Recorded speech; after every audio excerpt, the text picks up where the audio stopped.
And we are live. How you doing, David? Just great. Nice to be here. Yeah, it's been an interesting week, hasn't it? I was thinking the other day, Nico, when I think I said it on my show.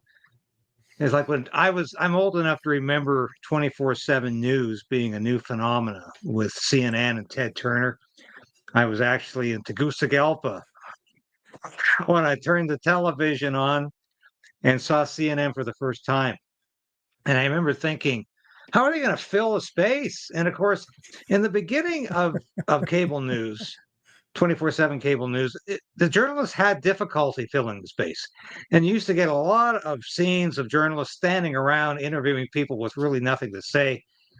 And I've noticed, though, in the last 20 years especially, it's like the times have accelerated.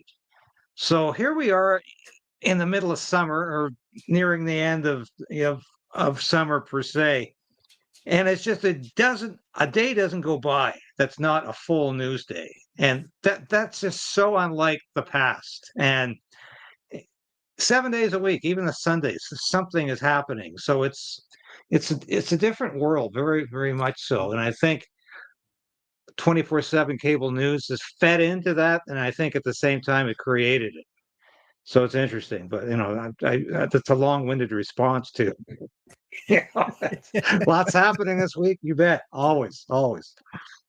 It's I wonder, is it just because we get the news from all over the world? Is it just that we're creating news when it shouldn't be news in the first place? Because I think that happens a lot too, right? Oh, there's no question. I think what it's led to, Nico, is the more adversarial form of journalism and a less objectivity. You've got journalists out there pushing an agenda now because they have the opportunity to do so. Whereas in the old newspaper world, magazine, radio, television, 6 o'clock news world, you didn't have time to set an agenda. Journalists didn't have time for that. They just had time to report the news.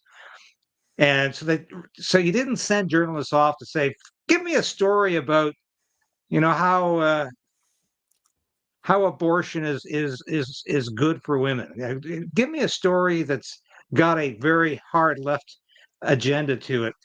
Reporters just tended to report the news and in a much more objective way. And whether it was Walter Cronkite on the CBS Evening News at 6, or whether it was even the New York Times in those days, a lot less subjective, a lot less keyed into a political agenda than it is today. It's very, very, very much so today. And I think that's because they've got so much time to doing it. I think I would add that there's a lot of people just repeating each other too. I was just on X earlier, and now because Pierre Poilievre won the by-election in Battle River Crowfoot, all they're asking, every single lefty seems to be asking the exact same question with the same words. Where is your security clearance? Like every single one of them, it looks like they must have a newsletter they're all part of, and they just, okay, copy paste that, change a couple of words, and that's it. And I'm not even sure they're changing words, because I follow a lot of leftists to see what they're talking about. But yeah, they all repeat each other. I missed that today, Nico. Is that they're back to that one again? Yeah, yep. It is. They are definitely back on that one. So. Well, that's incredible, because I remember, the former NDP leader. His name escapes me at the moment, but he's a pundit now on CTV, and he said he didn't Tom ask for his Mulcair? security. Yeah, Tom Mulcair. He said he didn't ask for his security clearance. He didn't get his security clearance when he was the official opposition leader, because he said it would essentially make him co-opted. So he said, I totally understand why Pierre Poilievre has been reluctant to get his security clearance, because it's another way the government co-ops the opposition. Can you explain that? Because we talked about it, I think it was last Friday, with Jason Levine, and that's what he was explaining, how if you get your security clearance, that means there's also an NDA attached to it. So there's a non-disclosure, there's a non-disclosure that comes with it. So yes, having your security clearance, that means that you're privy to information that the commoners like you and I won't have access to, but that also means that you can't talk about it. Well, precisely. I had a top secret security clearance in the Air Force because I was privy to a lot of information that other people with lesser classification security clearance couldn't see. Mhm. But it also meant when I left the military, I had to sign a non-disclosure agreement. And there are things that I heard and saw in the military that I can never talk about. And I could be charged under the National Defense Act, which is another NDA there. And that is a fact of life. And so this is why Poilievre doesn't want to hear the top secret briefings, because that makes him privy to the government's narrative. Just as military people and bureaucrats are subject to the same laws. So that means Poilievre cannot openly talk about things he's heard in these top secret briefings. And he figures he's better off getting the information in other ways where he's not being co-opted by the government. And that's the reason he hasn't done it. And that's the reason Tom Mulcair said he didn't get his, because he felt it was a mechanism the government uses to co-opt the official opposition. It seems like a vicious circle. Like, no, you're doomed if you do, you're doomed if you don't. Well, I don't think I think it's a no-brainer for Poilievre in this situation, and the journalists are being remarkably unfair about it because they know why, but they're construing it like he's being irresponsible, and I think he's doing his job. That's one thing I've supported him on over the years since he's in the 3 years he was official opposition leader. I think he was doing the right thing because he's not there. He's not there to be part of the government. He's there. He's there to oppose the government, and I think it's more pertinent now than ever has been with this Carney government. So, but I'm amazed that they're picking up on this again. God damn! I expected, if he didn't get that 80% threshold, which remarkably I predicted on Sunday night. I said it's going to be 80%. It was 80.4%. I think that's the first political prediction I've had right in many, many years. Because, as I said, I predicted Jason Kenney would never be the premier of Alberta. I predicted Danielle Smith would be the premier when she was the leader of the Wild Rose Party. I predicted in the last election Poilievre was going to get a slim minority. So I've been wrong, but I was right about this by-election victory anyway. So Talking about that, there's a few things. There's 4 subjects we wanted to cover. So obviously, we're going to talk about Pierre Poilievre. We're going to talk about the Ontario man that was arrested after defending himself against a wanted intruder. I wanted to talk about the new Liberal gun buyback program that will be done by the end of 2026. And you wanted to talk about something that you're going to have to inform us about. That is the Carney government recognizing the Metis, the Metis is how we say it in French, but the Metis Nation, and what it means. And there's a nice bill. I was looking at the post he sent me. There's quite a bit of money attached to that recognition. Huh? Jesus. Oh, yeah. Jesus. Yeah. Before we get into it, I just want to say to the listeners, make sure to like, make sure to comment. We want to hear from you. I will take some comments and show them on screen and address them with David. So make sure to like, make sure to comment. If you're on X, make sure to reshare the stream. But if you really want to be part of the conversation, join us on the YouTube channel at the Poilievre Orphans. What's your YouTube channel, David? And Stand on Guard is the show. KRAYDEN'S Right is the channel. There you have it.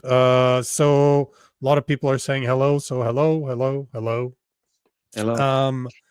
So obviously, unless you've been sleeping under a rock, we know that Pierre Poilievre was elected, gained his seat back on Monday. He did it with 80.4. I thought it'd be a lot less. I thought it'd be in the 60s, maybe the 70s, but it was not a lot different from Damien Keurig. The last time it was like 2% difference, so really not a big difference. But what was different is Bonnie Christley got 10% as an independent, like 9.9%. That's pretty impressive. That surprised me, but she did have mainstream media on her side. They made sure that everybody was aware of her. Do you think that that's something we can expect to see more and more in the future, where independent are actually gaining or winning 10% of the vote, or is that an anomaly in your opinion? Well, certainly, if there's 214 people running, I think it's a good possibility. But I wasn't too impressed with Bonnie Critchley. I initially Yeah, thought, here's a grassroots person. I think she was really a yeah. media creation. So I was surprised she got 10% of the vote, but I wasn't surprised Polyev got 80. I think he earned it, or I really do. I can be very critical of Polyev, but I think he earned this. He was out there door knocking, doing town hall meetings, talking to people, and as I watched a lot of the videos that the party put up with his, yeah, they were obviously staged, sitting around having a course with folks, and I thought he didn't really address the Alberta independence issue very well. But I asked the question. I know, as I told you, and as some in the audience know, I've known Pierre Poilievre since before he was a member of parliament, and I really saw somebody I thought was auto-washed over the years. That's the term we use here in the nation's capital for politicians who come here from the hinterland and are transformed by the Ottawa establishment. And I thought over 21 years, Pierre Poilievre became very Ottawa-washed. But the question I asked is it possible to be Alberta washed? Because he really genuinely seemed to be affected by this campaign, this by-election. I think he honestly worked hard. He met people. He was challenged by people. He did his best to try to understand people he had not been around for a long, long time. And I hope there was some kind of transformation in this experience. Certainly, at times he was speaking like a different Pierre Poilievre. Other times he wasn't. And so I don't know what the final verdict is going to be. I think he deserved to win. But I think there seemed to be a genuine change in his outlook on life because of the people he was meeting. How long that'll last, I don't know. But I hope and I pray that this is a transformed Pierre Poilievre who will be bringing back more Alberta than Ottawa to the role of leader of the official opposition. And there's no doubt in my mind he's going to stay in that role till the next federal election. I don't think this leadership review will matter. I also don't think I've seen people in the mainstream media suggest this was a referendum on Alberta separation. That's balderdash. There was nobody running in that election that I'm aware of who was representing the Alberta Prosperity Project or any sort of who was a separatist per se. So I don't think you can in any way construe this race as a referendum or a verdict on Alberta separation. It had nothing to do with that. This was a Federalist by-election campaign, and that's all there was to it.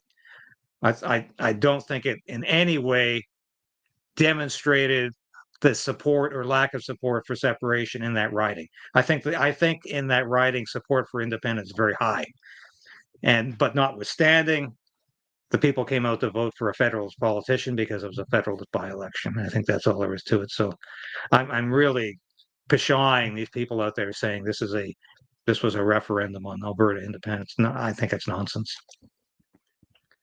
What I'm gonna have to disagree with you on the part of the Alberta. I think he just did what he had to do to get reelected. He said it after the debate or during the debate that he wasn't going to be there, right? He said it in so many words as a politician. Obviously, he didn't say it outright, but he made it sound like I'm not going to be here. I'm going to be in Ottawa doing the job on the federal level, like he wants to be the party leader again.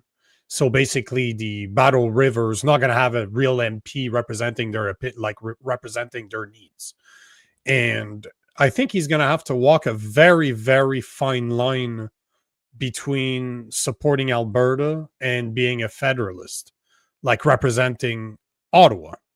Because at the end of the day, he's on the federal level. He won't have the choice to walk that line because like you said, the writing in which he was elected is extremely, extremely sovereignist. Like they're very conservative. They're Christian. Like a lot of them are Christian, and a lot of them want to not be part of Canada, whatever that means. If it's independence, if it's a complete just sovereign within Canada, but they want to not be represented by Ottawa anymore. And he's going to have a fine line to walk. And I don't know that he's able to do it without pissing people off, no matter if it's in Ottawa or Alberta. But I don't think he's going to piss off the people in Ottawa. I think the people in Alberta are going to pay the price for having elected him. But I don't think they're stupid either. I think they knew what they were voting for, right? I don't think they were, by voting for Pierre Poilievre, they weren't getting a Klitschko or what was his name, Jonathan Bridges from the PPC. Like they weren't voting for somebody that was from there, that was from their riding, that would represent their interest in Ottawa. So at the same time, they voted for who they wanted to become the party leader again, which it is what it is. They chose, it's their riding, they can do whatever they want. But I don't see Pierre Poilievre being able to walk that line without pissing people off in Alberta, because he doesn't want Alberta to separate. Like he's never talked about it. We all know that it's not in his favor. It's not in the favor of Canada as a whole for Alberta to separate. It's good for Alberta. It's very good for Alberta, and I understand why Alberta wants to separate. Or a lot of people in Alberta, should I say. It's not, obviously, it's not everybody, but do you think he's going to be able to walk that line? Do you think that he's not shooting himself in the foot by never being there, by not representing their interest? Well, I said from the beginning this was going to be a difficult riding for him because it's in the heart of Alberta independence country. And I said that throughout the campaign. I'm sure he was getting a lot of pushback at the doors. That didn't make the videos. Of course not. I'm sure, I'm sure he was getting pushback from a lot of folks at the door. And I'm positive it's going to be a very difficult riding for him. As I said, when he decided to run in Damien Carrick's riding, and of course the mystery for me is Damien Carrick says he's running again. Does he think he's running in Battle River Crowfoot, or is Damien thinking of running someplace else? I don't know. The question I also ask is Pierre Poilievre going to be running in that riding in the next federal election, or is this merely temporary?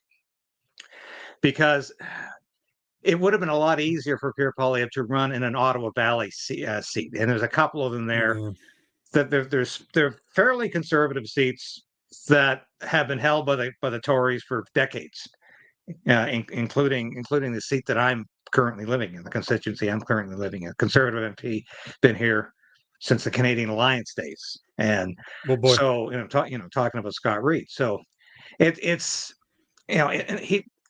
there's also another Ottawa Valley riding where the MP has been there for literally 30 years. He could possibly look at that one too if that MP is considering retiring. Can he do it? Can he walk that fine line? Well, sure he can. In the meantime, in the short term, I think he can do it. Is Pierre Poilievre committed to federalism? Well, of course he is. That's what he's advertised as, and he's invested his entire adult life in Canadian federalism, in Confederation. He's invested 21 years into that, and I can't see him walking away from that anytime soon, even if support continues to grow for the independence option in Alberta. I can't see Pierre Poilievre walking away from that.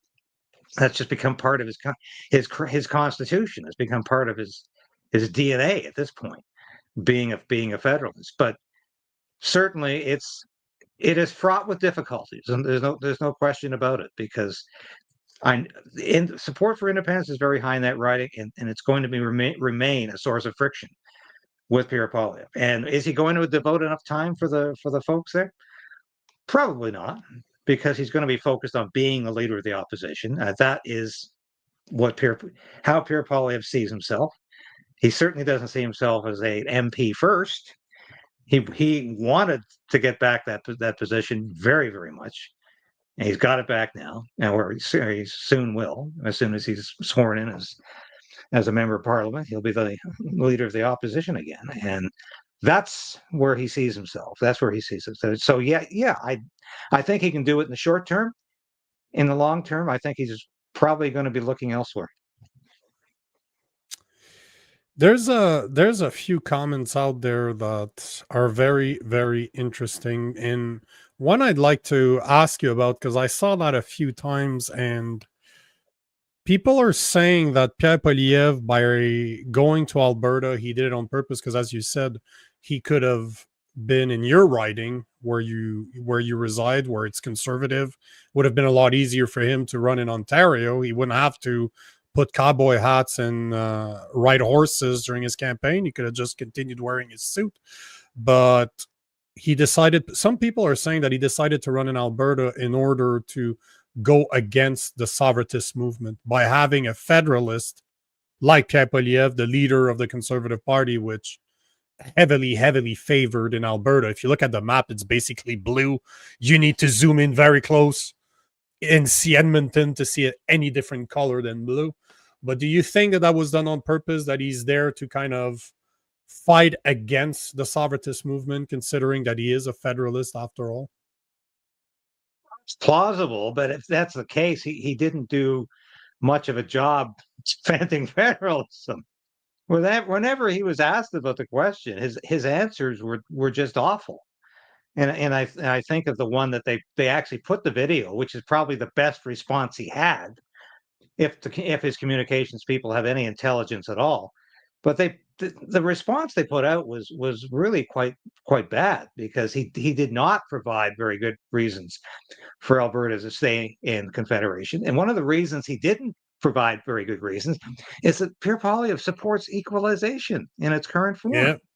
So that's the real sticking point with most folks in Alberta. Why are we giving Ontario and Quebec $2.2 billion every year plus? And is this ever going to stop? And Pierre Poilievre is not prepared to stop it. So he gave a very strange history lesson about how Brian Mulroney just loved Western Canada, which is, of course, nonsense. As I said previously when we discussed this, Brian Mulroney was the reason for the Reform Party and Preston Manning, because Preston Manning said the West wants in. Brian Mulroney would not let the West in. So for Pierre Poilievre to stand up there and to say Brian Mulroney was a great hero of the Western Canadians, anybody older than 45 would probably recall that Brian Mulroney was not a great friend of Western Canada. He was a great friend of Quebec primarily and Ontario. He was a continuation of Pierre Trudeau in terms of where his loyalties and his alliances were. So I found that profoundly silly for Poilievre to suggest Brian Mulroney was a great Westerner. And he had no connection to the West at all, and I really didn't give a damn. Just realized that was the economic engine of Canada, and he better keep it happy to some degree. But I think he failed at doing that. Then, of course, he brushed through the Jean Chrétien years too as being great because the oil sands were being developed, and that's all he could come up with. And so I don't think he satisfied the woman who stood up and asked the question on that particular town hall night. So God only knows how he did elsewhere. And I'd like to know if any of your viewers attended other town hall meetings where Pierre Poilievre was asked about the separation question. Did he do even worse? Did he rise to the occasion at any time? And of course, we'll never know. But if that's the answer he gave at the doorsteps, I'm sure a lot of people were shaking their heads saying, Brian Mulroney, that's that's who was our savior here in the West. So if he was running in Alberta as an icon of federalism, yeah, I can see the party thinking that. But if that's the case, he was not well armed to defend federalism, because he clearly didn't do that very well when he was asked about it. So interesting. And but once again, whether it's liberal or conservative or NDP, the people in Ottawa, at Parliament Hill, they really don't take this very seriously. They don't take Western alienation. They never have. They don't take Western alienation very seriously. And even though the poll numbers are showing increased, the strongest support for Alberta independence in the history of Canada, they're not taking this very seriously, and they really don't think these people deserve a good answer.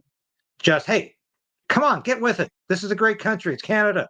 We always punched above our weight at Juno Beach. It's a great country, and just be satisfied with that. And that's not good enough anymore. And I don't think he was a great representative for Canadian federalism. But I think the people who stage managed a lot of this from Ottawa really didn't think people deserved better answers. One of the things I can't stop thinking about is, what is it going to change that Pierre Poilievre has been elected again? Because we've spoken about this before. You know my opinion on Pierre Poilievre. I don't think he's not a good leader. He's weak. He doesn't stand for anything. That guy needs to be replaced. But by who is really the great question, right? Who could take over Pierre Poilievre as the Conservative Party? So I think he's in a spot where he has no contention. So he's going to stay where he is. But what is he going to change? What is it that he can do? Because he's been the party leader since 2022. So over 3 years now, give or take. September 10th. So call it 3 years. So he's been the party leader for 3 years. I don't feel that he's done anything worth mentioning in the past 3 years. But somehow there's a lot of conservatives out there that believe that Pierre Poilievre will one day be prime minister, that they can't wait for September for him to go back to the House of Commons, like he's going to change the world. Or he's going to change Canada at least. I don't understand why people keep on thinking that. I really don't get it. I don't see how that's even possible, considering he's been at it for 3 years and hasn't changed anything. What do you think what does it mean for Canada to have Pierre Poilievre as the Conservative leader? Do you really see a difference coming? Do you see a change coming? Do you think that there's going to be a revival of a conservative movement under Pierre Poilievre's leadership? If he stops listening to people in his communications department, Jenny Byrne is on her way out. That's probably the best news I've heard about the party in years. So if he really wants this to work, I think it's up to Pierre Poilievre. If he wants to be the principal conservative he's often posed as in the past, the principal conservative who ran for the leadership of the party 3 years ago, who brought coffee and donuts to the Freedom Convoy. If that Pierre Poilievre really exists, he better materialize in the next 6 months. Even though the best thing Pierre Poilievre has going for him right now is Mark Carney is headed for catastrophe. Because right now, Mark Carney continues to enjoy this honeymoon with Canadian voters. God only knows why. I saw a post today on X saying what net zero means is that Mark Carney adds up to a big zero. Yeah, he's achieved absolutely nothing. And so next to Mark Carney, Pierre Poilievre looks like a more energetic, more capable leader. The best thing about Pierre Poilievre is he's a very effective speaker and debater in question period in the House of Commons. He's very good optic-wise. And I think he will continue to do that in a way that I don't think anybody else in the front bench can do. So that's what he's got going for him. But as I say, I think he will be the next prime minister because I think Carney is headed for disaster. But whether or not it's going to be liberal light with Poilievre remains to be seen. It's up to Pierre Poilievre to capture voters with a message that resonates beyond powerful paychecks and safe streets and safe communities. He needs to talk about how Canada needs not just to be tweaked a little. We are headed for tyranny in this country. And if Pierre Poilievre can't talk in those stark terms, then we are headed for liberal light. But if he can realize what's at stake in this country, how close we are to losing our fundamental, our foundational freedoms, if he can actually address that, I think he could actually win a landslide with Canadians saying, I heard somebody talk about the Canada I remember or the Canada I never knew, and I'm voting Conservative. Can he do it? I don't know. But like I say, I'm going to hope and pray he can, because I'm not going to give up on Pierre Poilievre. I'm going to continue to criticize him when he says and does the wrong things, but I haven't given up on him quite yet. You and I are on definitely different pages on that one, because I don't see him doing anything special, anything new, like liberal light. I would just call him liberal. I wouldn't even put the light there. And it seems like there's a few people in the comment section that seems to believe the same, that they're afraid that Pierre Poilievre won't do the dirty work needed to get back on track, because to stop what's going on in Canada, to bring back the I was born in the 80s. I grew up in the 80s and the 90s. And, I was talking about this on my other show this week, where I couldn't have imagined growing up in a better place than where I live. Like small town, middle of nowhere, had access to the woods. It was very Canadian, right? When you think Canadian, I had a Canadian childhood. And now I look at where the country's at. My son's not going to experience that. He's not going to experience the Canada I grew up in. And I don't even know if Pierre Poilievre remembers what the Canada he grew up in actually is. And this is what he doesn't seem to be fighting for. And that's what bothers me. I'm a Christian. I read the Bible, and Jesus at one point, he goes ballistic and he starts flipping table in a temple, right? He starts just bashing everything. And that's what I want to see. Like I was just talking about that today. I want to see commoners, just regular people in politics again. I don't want to see career politician. I want to see just regular dudes running for office and ending up in Ottawa and flipping tables, getting escorted by security because they're losing it. I'm tired of seeing those career politician politicking in the House of Commons, like you're saying. Like Poilievre's very good at that. Very good. He's very, very good. But at the end of the day, it doesn't mean anything, right? Outside of the House of Commons, it doesn't mean anything. It never translates to anything. But I don't know, for the people out there that are listening to this, what do you guys think? Do you think that we need politicians that are more polished, like a Pierre Poilievre, like a guy that I dislike but I have to respect is Obama, great orator. Don't like him as a politician, but he was a great speaker. You got guys like Bill Clinton. I've seen Bill Clinton live years and years ago, and as much as I don't agree with his politics, he's a very good speaker. So he's your typical, like Pierre Poilievre is your typical, very polished politician. But is that what you guys want? Because personally, I'm tired of this. I wish for regular dudes to lose their mind, ask real question, and when they don't get answered, like you always do in question periods, you never hear the real question because they're just bouncing it back. I just want somebody to lose their shit, to just say, can you just, even if they swear, I would just, can you fucking answer the question? Can you like, I don't care, escort me out. I just want people to lose it, because we are, as you said, in a point in Canada where we're about to cross that bridge where it might be too late. Like I say this all the time, but to me, Mark Carney's not going to do 4 years. He's just here to finish the job that Trudeau started, and he's doing very well right now on destroying the rest of Canada. So I don't know. Don't you want to see that? Don't you want to see people that actually seem to care? They're ready to get arrested. They're ready to get escorted out of Parliament and the House of Commons because they just lost it. They're just done. They're tired of seeing their people suffering.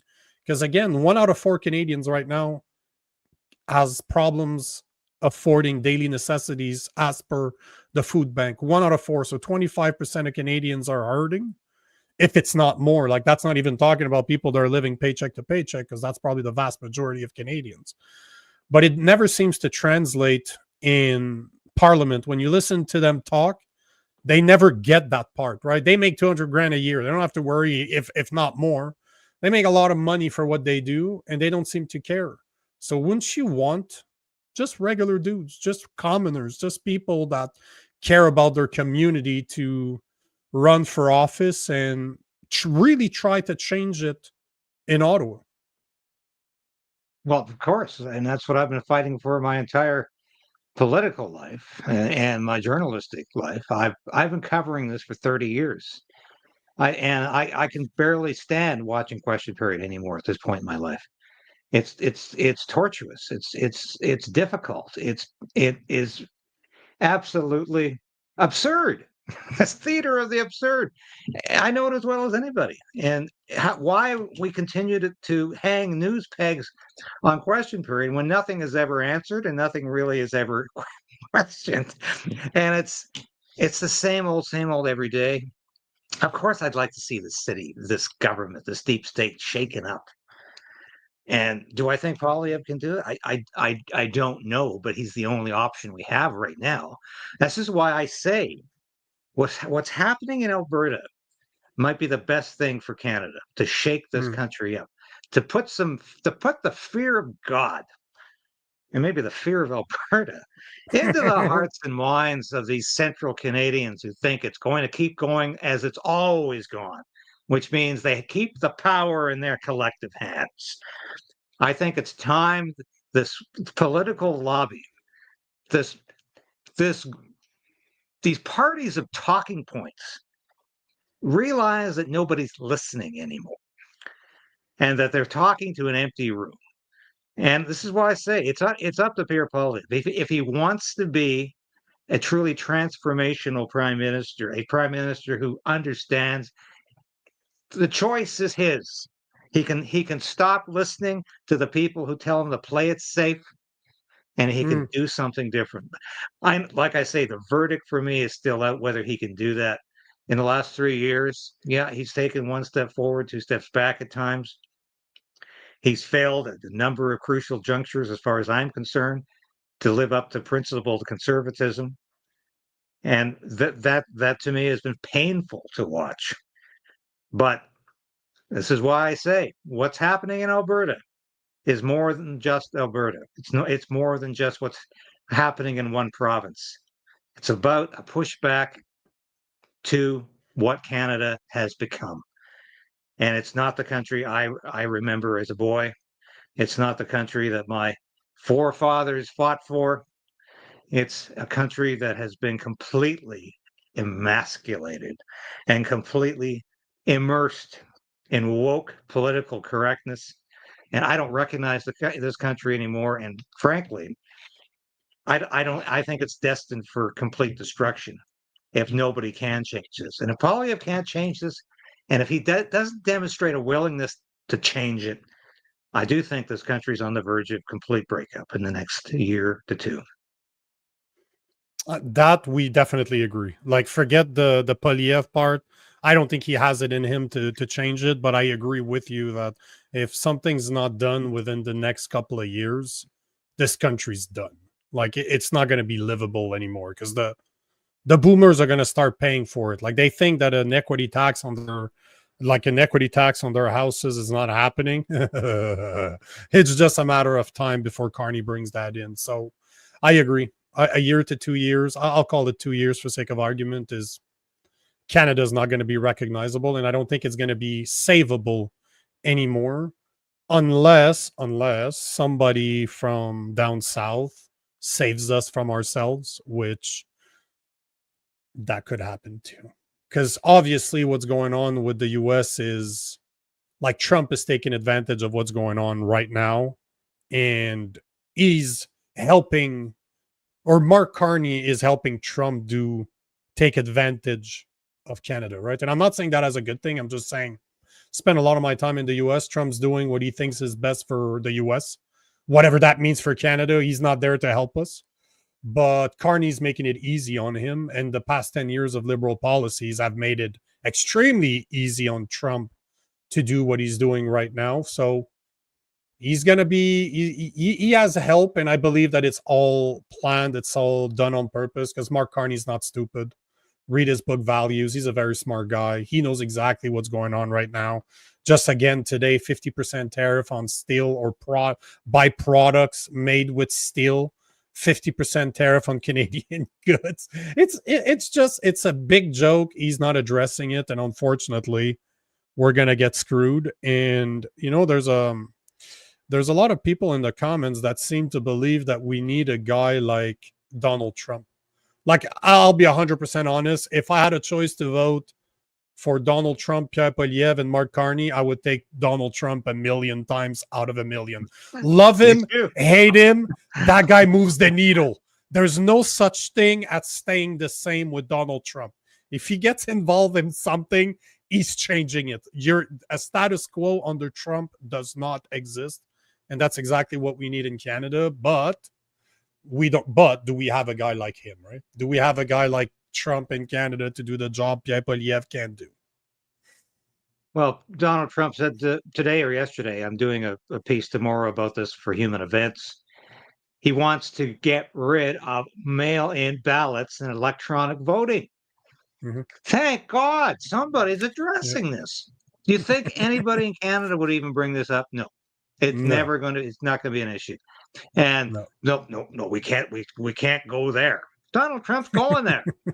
And I think that's great. Exactly. This is a guy who shakes things up. But he drives me nuts sometimes for the whiplash foreign policy. You don't know if he wants peace in Ukraine or not. And it's back and forth. Is there a long-term game plan here? Well, could be. I was listening to Colonel Doug McGregor this week, and he's convinced that maybe there is a game plan here, and maybe it's about keeping the United States out of Ukraine. Maybe it's about keeping boots off the ground. Maybe it's about getting NATO out of the situation. Maybe Trump is working toward a solution. So, yeah, he frustrates me, but I say, thank God he's not afraid to talk about those issues that other politicians just want to pretend aren't there.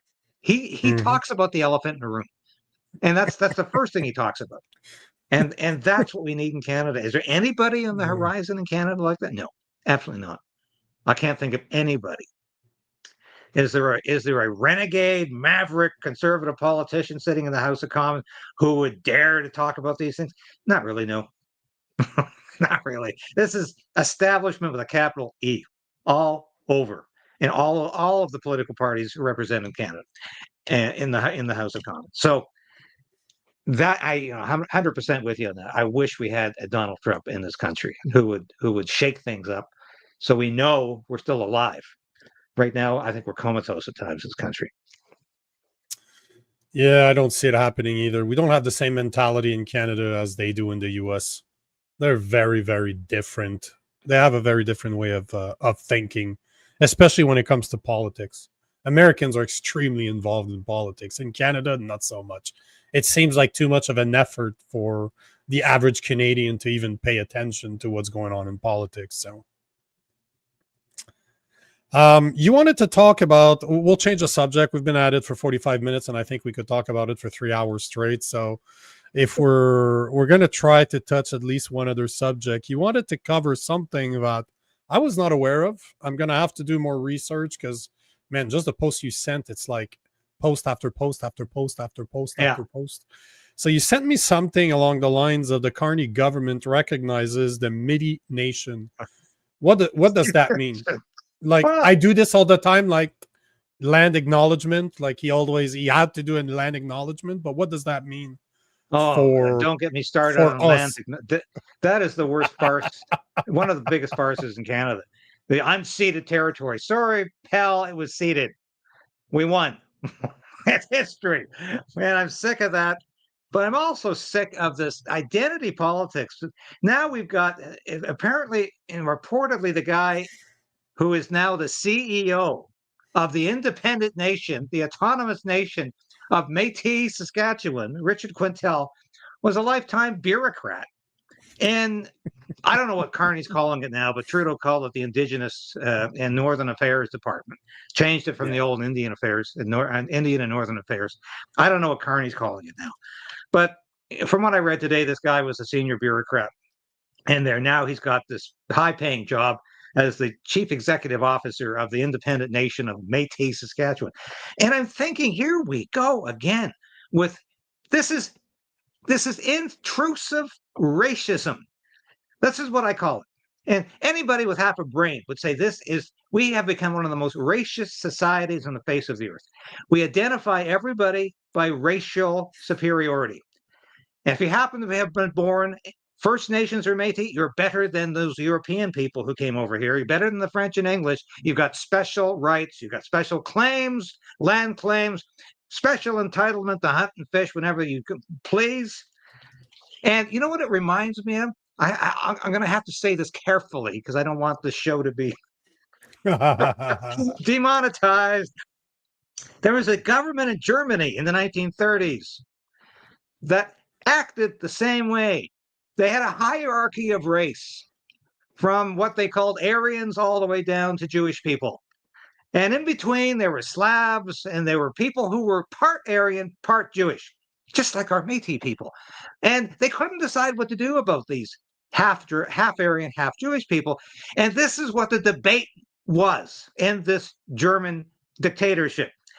They went on, obsessed with racial politics, obsessed with who was better than the other person. Was this race more equal or less equal? What did they belong in the hierarchy, or were they considered to be subhumans?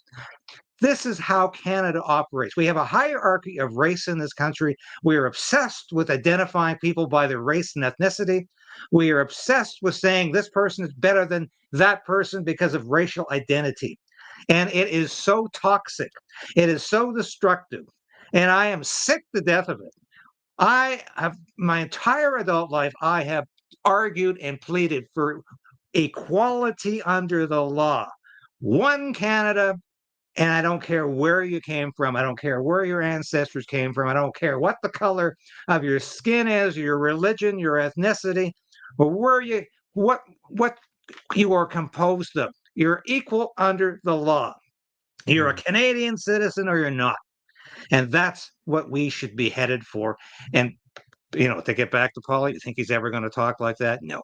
Nope. That is so politically off the map. But my God, we've got to get there.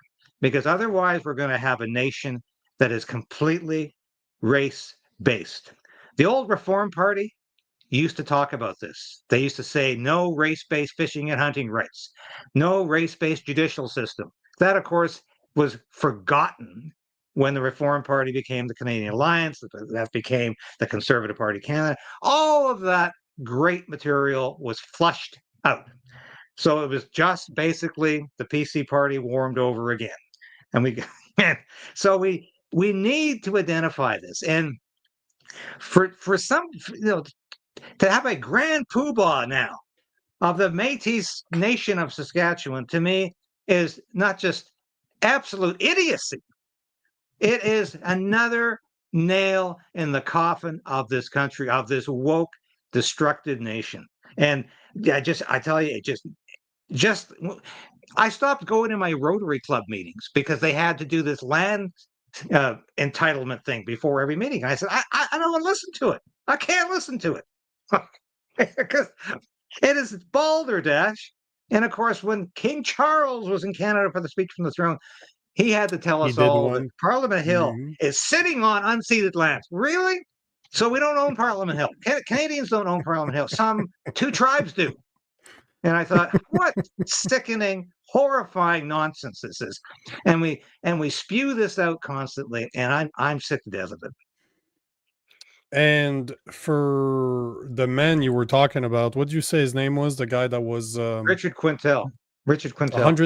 177 million yearly budget given to that Métis nation. How insane are almost $200 million a year to do what? To do what exactly?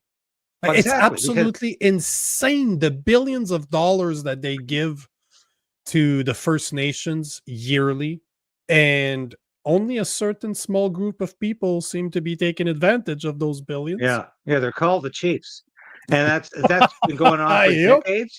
Because I did research on this when I was working for a Reform MP way back in the 90s, and that's what's going on here. Because why are people still starving on reserves? Why is the water not clean? Why is there such high levels of addiction on reserves? It's because they're not benefiting from these billions of dollars. These people, they benefit when they move off the reserve. The only people benefiting is the leadership that wants the system in perpetuation, because they're making a lot of money off of this, and they're not sharing it with these poor Indigenous people who never get ahead on the reserve. And my heart goes out to those people. And I say, get off the reserve, live like every other Canadian, because you can do it. You've got the expertise, you've got the experience, you've got the brains, you've got the know-how. You can do it just as well as anybody. Don't let the chiefs exploit you anymore. Yeah, it's mind-boggling that they don't address this. That this is not even a topic up for discussion. Like they don't. You No. cannot talk about that in Canada. Like we talked about this last week, and I did a really good reel off of one of your rants because I know how to trigger people, right? I can recognize that it was a subject you hold dear to your heart. So we talked about it, and I just let you go. And the rant is like 3 minutes straight. I don't even know that you were able to breathe during that time, but the algorithm on Instagram dislike this type of video. It did very poorly, yet Oh yeah. I couldn't have agreed with you more. I don't understand why this is not even up for conversation. Like talking about First Nations in Canada is as bad as talking about abortion in Canada. Like those to me are equivalent at what we cannot address. And it doesn't even matter that it's liberals or conservative. As you said, Pierre Poilievre will not touch that one with a 10-foot pole, just like he didn't touch Bill C2, like he would never touch abortion. So how can we move forward if such subjects cannot be spoken about? Because the conversation's not there, right? Yeah. I'm not sure we can, because even though the system, the institution is racist, everything about the reserve system is racist. It's basically another form of apartheid. And I've been saying this for 25, 30 years. It's no different than South African apartheid. We keep all these people on reserves, and a small little group of them benefit. So the institution is racist. But you bring the subject up, and you're the racist for asking questions. You're the racist for questioning the racism. This is how they have won this debate over the years. It's not even a debate, because we're not allowed to ask any questions. We're not allowed to say there's something incredibly unjust about this system. And you know what? It seems racist to me to have this separate but equal system. Wasn't that called? I'm sorry. Wasn't that Jim Crow in the old South, where you had segregation based on race? That's racism, and that's what we've had in Canada for a long, long time. And I'm glad to see more. 2/3 of Canadians want evidence about these unmarked graves, which is complete lie. It's a complete lie. And there's no evidence at all for this. And more Canadians are saying, excuse me, can you provide some evidence rather than the CBC says so? Yeah. That's all they do. Yeah, I had a podcast with Jim McMurtry talking about this, and there's zero proof, zero. Yet they keep on talking about it. I think it was this week or last week they said they found another 23. And I'm like, where? Like, where? Yet Trudeau was never held responsible for all the churches that got burned down after he made those false allegations with no proof. Because those churches, it all happened because of his statements. Nobody ever talked about it afterwards. He was able to ride into the sunset with a $9 million pension of taxpayers' money and no repercussions whatsoever. I don't know if you saw that, but he in the past month, he's taking 3 trips. He's been to Vancouver with his first son. He's been to Switzerland with his second, and he just came back from Italy with his daughter. And that's the guy that put a carbon tax on us. That's the guy that said that we needed to pay more in order to fight climate change. And he's just flying throughout the world, enjoying his time off. Yeah, waiting for his next appointment, which will be with the UN or the WEF, one of the two, so he can continue to exercise his considerable talents at destroying countries. And that's what he does best. But that will be obviously the next step for Justin Trudeau. And I don't think he can stand not being in the news every day. For an ego-driven man like that, it must be horrible. So I guess you go out with Katy Perry, grab a few headlines here and there, but it's maddening, I'm sure, because he's no longer front and center in the media every day. And I'm sure he's trying to find a way back in. But God help us if he does find a way back in. He's I'm a big fan of Seinfeld, and they had a great episode on beards, on Elaine trying to be the beard for a gay guy. And when I saw that Katy Perry out with Justin Trudeau, I'm like, there you go. He just bought a beard again. He's trying to convince us that he's not out of the closet yet. It's he's gonna come back. I think you're right. People like him too much. He's gonna show up again. But before we go, we have like 5 minutes. I wanted you to say what you thought about the Ontario man that was arrested. So 3 o'clock in the morning, he wakes up. There's somebody in his house, somebody in his apartment to be exact, and they end up in a fight. A weapon was used. I read allegedly that it was a knife, like a kitchen knife, and that's what he used on the guy. But the intruder was armed. They don't say which weapons were used, but I got to tell you, I don't know if you know this, but I'm an old fighter. I have 20 years of martial art experience. I used to fight as an amateur. I'm North American amateur champion in Muay Thai. I'm a big fan of guns. I'm a big fan of knives. I've learned how to use all of those beautiful tools. And if you get into my house, you forfeited your life. If I wake up in the middle of the night, my wife's there, my kid's there, it's not even up to discussion. We'll see what happens. But whatever happens, you deserved it. So what do you think? That's my opinion on this. I can rant about this for an hour. But what do you think about what should happen in Canada? Should we have castle law? Should that be implemented? Should somebody have the power? Because in Alabama, where I spend a lot of time, you don't ask that question. If you're going to somebody's property, you're getting shot. And it doesn't matter where you are on that property. You don't need to be in the house. You're going to get shot. And the sheriff is going to be on your side. He's going to be way okay with you shooting intruders. So do you think we should have something similar in Canada, at least castle law? Absolutely. No question. It's outrageous to me, and it demonstrates again the lack of respect, the lack of any constitutional respect for private property in this country. And we see this time and time again. Thank God, Doug Ford came out today and he said, it seems to me there's something wrong here. Yeah, Doug, there's something wrong here. The police are not on our side. They're on the side of the criminals. Because here they go, they arrest a man who's protecting his property. He's protecting his family from a guy who could potentially injure or kill them. And he gets arrested? How incredibly inverted is that? How incredibly stupid and asinine is that? Oh, but Canada is we're such a civilized country. Here, you're not allowed to shoot the intruder. The intruder can shoot you. And you attempt to intervene, we're going to charge you with assault, you SOB, for daring to think you have private property protection or you can defend your family or your own life against an intruder. This is insanity, but that's what Canada is all about today.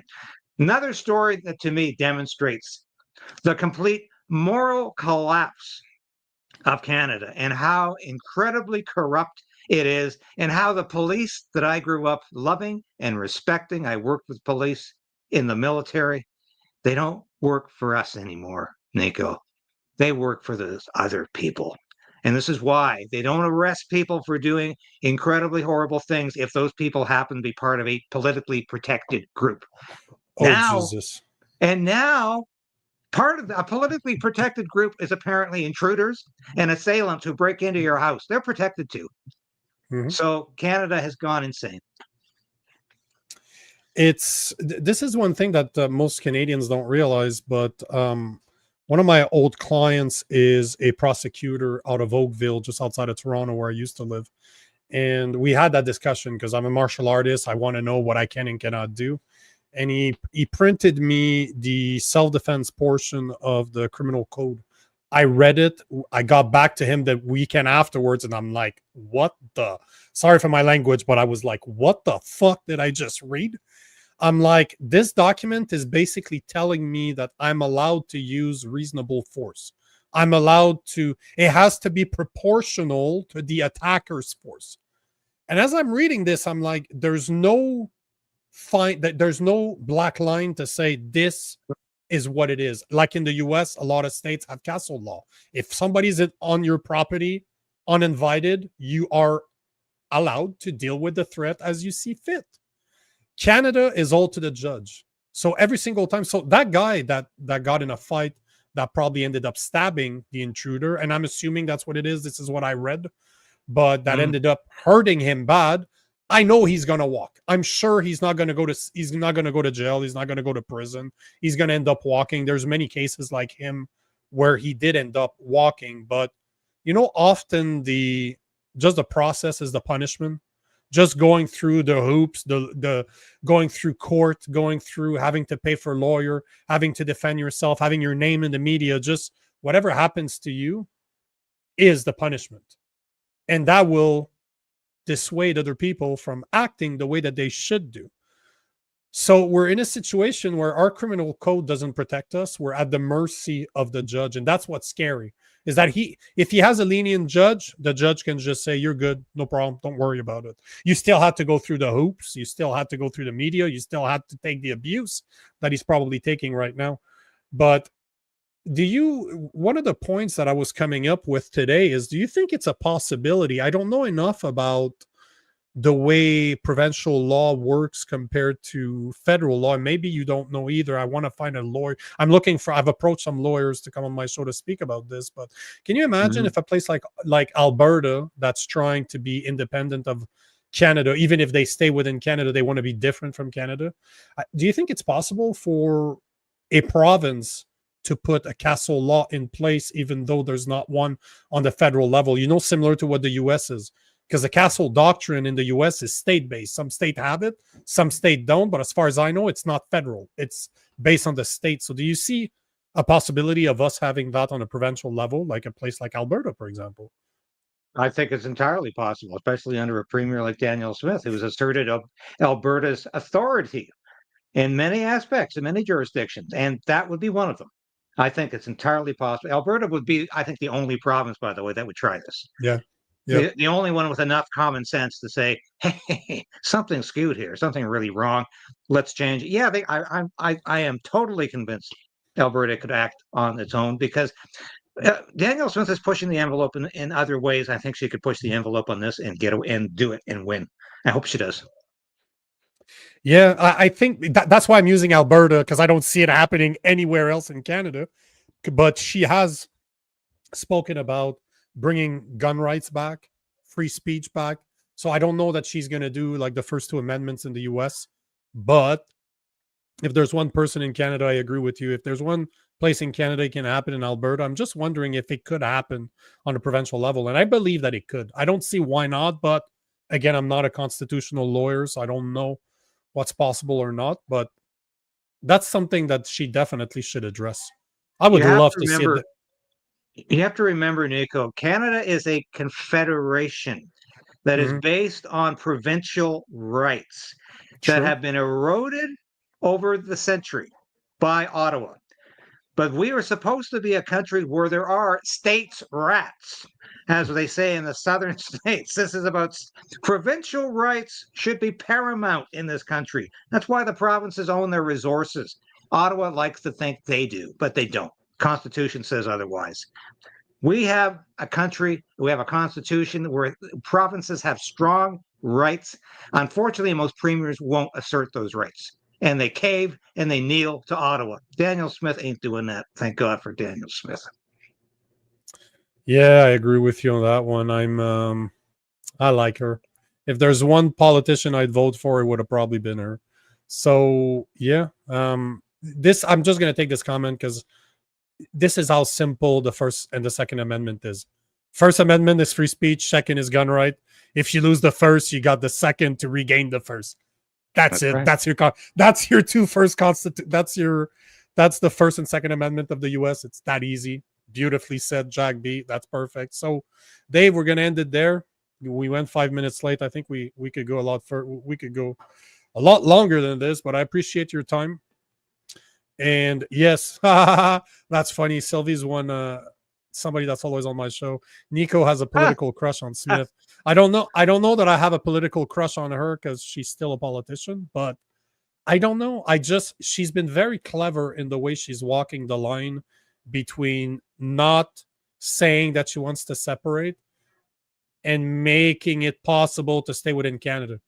She's been very clever in the way that she handles it. So I have a lot of respect for that, because most politicians could not pull off. I don't know of one other politician that could pull off what she's pulling off in Alberta right now. So I agree. Excellent job what she's doing with these town halls. I yep. think that's all she can do. And as I said, I've known Premier Smith since we both worked at the Calgary Herald, and I have a lot of time for her. I personally like her very much, and I think she's the voice of principled conservatism in this country insofar as any politician could be or can be. And I have a lot of time for her. I agree. So maybe, Sylvie, you made a point. Maybe we both have a political crush on her. Maybe I should add her to the background. Like at the corner, I'm just going to put a little picture of Daniel Smith at the back, at the bottom left. Maybe I'll do that for next time. Thank you again, David, for your time. And we'll definitely be seeing you next Wednesday. For all the You people betcha, listening, Nico. thank you for your comments. And we'll see you next week. Okay. Always a pleasure to talk to you. See you next week. Yeah. Bye.